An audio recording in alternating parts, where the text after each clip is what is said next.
mentioned in a previous lecture, the English attack and the Yugoslav attack are the same setup for white, but you can use them against basically any of the Sicilian defenses, which is what makes having them a big part of your repertoire as white really important. And the great thing about it is you don't need to remember a whole bunch of different move orders and variations and everything, especially if you're playing a lot of blitz or rapid, which most of us are doing now on the internet. Then this opening is great. It's a powerful attack. You can get it going almost every time, no matter what your opponent does as black. And it just makes it so you save time on the clock, make a lot of strong moves, and don't have to think too much. But of course, we want to know what to do against it if we are black as well. I showed you guys how to defend against it in the dragon, and we want to do something similar in the Najdorf. And so remember that basically when you are under attack, I'm going to keep bringing up these same things so you guys remember during your games.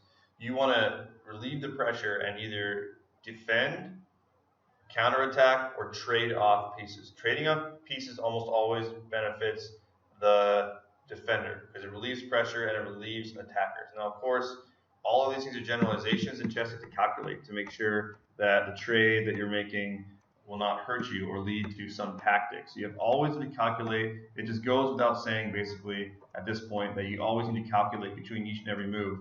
But when you know the openings really well, when you know these lines, you have to calculate less, and you can make stronger moves more quickly, save time on the clock, and get a better position. So, same moves as before. We go into the Najdorf, and so they play F3 instead of H3. H3 is the Adams attack. F3 goes into the English attack. And so we're going to play the same D5 move, knock the knight back. The natural place for him to go is pretty much only B3. He can't go back to E2 anymore because they're not going to fianchetto the bishop like in the Adams attack and set it up that way. They're going to do just like we saw in the dragon variation. So we're going to castle like normal. They're going to set up their queen. Now, if they play queen D2 immediately, we play B5, and that stops this bishop from coming down to C4. That's a really good spot for the bishop in lots of these lines.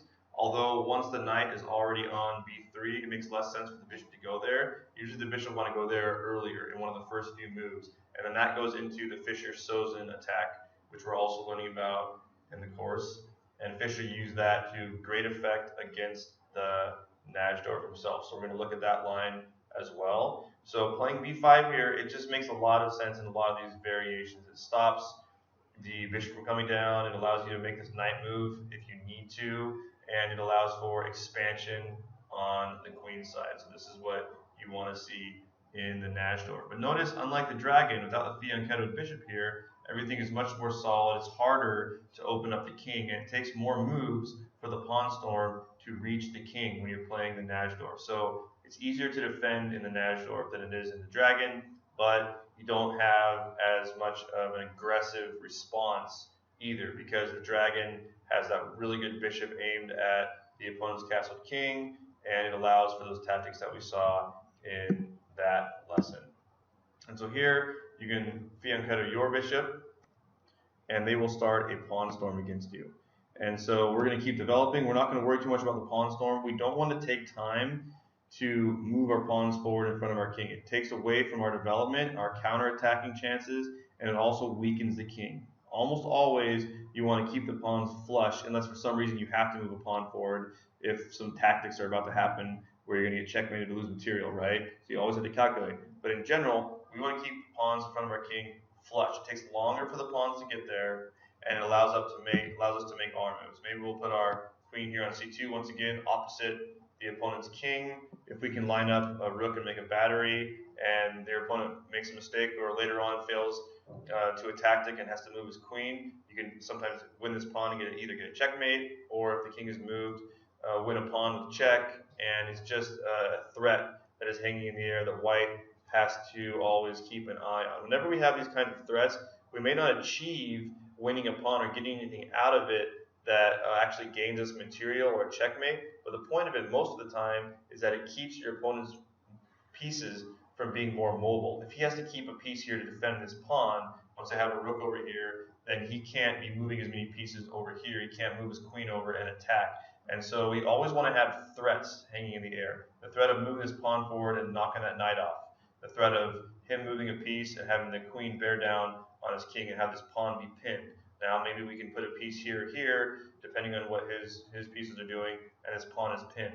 So again, in chess, we do things that have multiple purposes. This is also just a naturally good place for the queen. It's taking advantage of this semi-open file. It's mobile. It can move over here later on if white's pieces move. And if we are going to move this pawn forward, there's going to be some sort of trade in the center with these pawns. Then the queen's in a little bit better position to defend and to move over to that side of the board as well. If he wants to move his knight down here and attack the queen, we can simply go ahead and just take it because he's forced to take it back with his pawn. And even though that pawn is in the center now, he's given us one of his attacking pieces and he's disrupted one of the pawns from his pawn storm. So it doesn't really help white to do that. It doesn't make any sense. If white wants to go ahead and do that, well, that's fine with us. We will simply line up across his king and then wait for him to move his pawns down and either defend or attack depending on what chances he gives us. Notice that we can move these pawns forward as well. We both have attacking chances here. So that wouldn't favor white very much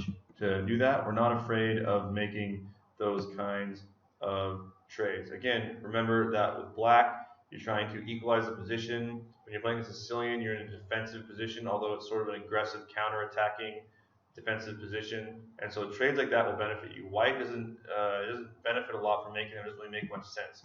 White wants to use his moves to keep the attack going. And for example, if white can easily make a mistake in the attack too. If they go right here and they play g5 and they want to knock the knight back somewhere and keep their pawn going, well, in this case, knight can kind of block the attack, block the pawn storm, and put it right here. Yes, white can put his bishop here and look to threaten this knight, but the thing is, it's not a good idea. I mean, he might be able to win that way, but it allows the pawns to be blockaded or stopped, even if just temporarily, okay? And so you want to do anything you can to keep the position closed when you're defending. And your opponent wants to do anything they can to open the position against your king when they are attacking. And so a better move when you're in this situation, and you're going to see it a lot, is to simply play h5 first. And that way, later on, when you play g5, the knight can't go here, right? Because he can't take that pawn. It's defended, and now the threat is really serious because once he touches down one of these pawns with the king, we can ignore it, but he can capture it and start weakening our king and start bringing pieces over, and it starts to become dangerous. So we can look to do things like maybe put this knight here and push this pawn forward in the center and gain some space. We can knock this knight off, and we can trade off some pieces depending on exactly what is happening in the game.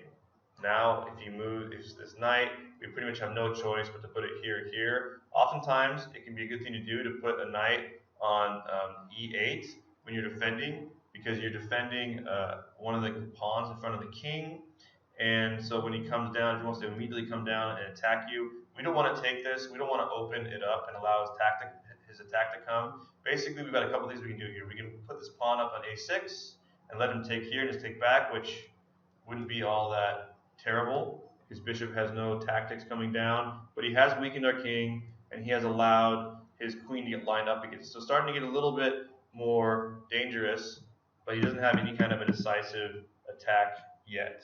We can simply ignore it and choose to maybe move his knight back out. And if he takes here now, we can take it with the knight.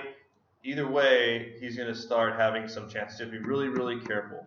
But we don't want to usually move our pawns forward before their pawns get down. It takes time. And we could choose to totally ignore that instead and just counterattack. We can just leave it as it is and look for some active play. It depends on how aggressive you want to be. I mean, maybe you threaten his queen and threaten to trade here. We'll probably trade this off. Now we traded off this piece, or we can even take back here the pawn and make him move this knight. He doesn't really have anywhere to go, so he has to go back. And notice now we're getting some momentum with our attack as well. So it's not just white that has the chances, it's both sides. We can choose if he does something like this to leave everything closed and just ignore it. Don't take back that pawn. A lot of times you want to just leave a pawn in front of your king. One of your opponent's pawns, and don't take it back. It closes a position. Whether or not that works will depend on the position you'll have to calculate. But in this case, notice it keeps it closed. There's no easy way for him to attack you.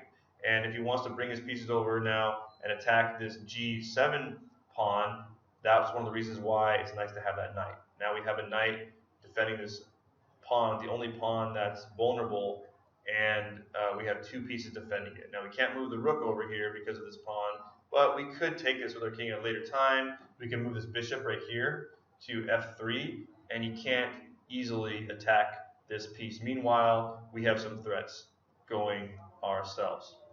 You can't move this knight. We can trade off the queen, or we can take this pawn if he moves the knight.